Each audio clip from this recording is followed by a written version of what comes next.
Hi friends! Today we're looking at the famous fried ice cream from Slime Sweetpea.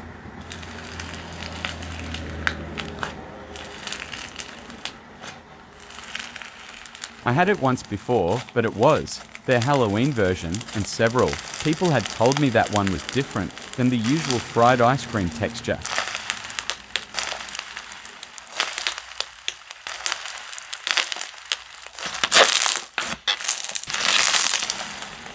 I really enjoyed this slime. The scent is a nice vanilla that's not too sweet, and it has a nice resistance and stretch.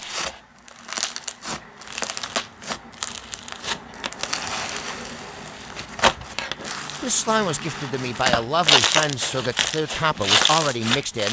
I'm really grateful I got to try it.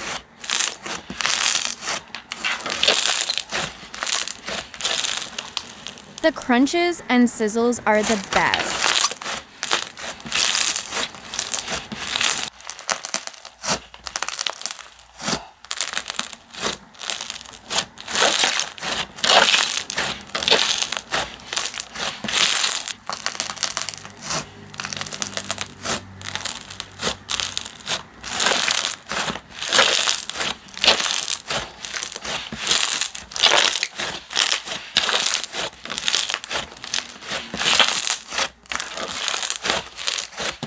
Thanks for watching, friends.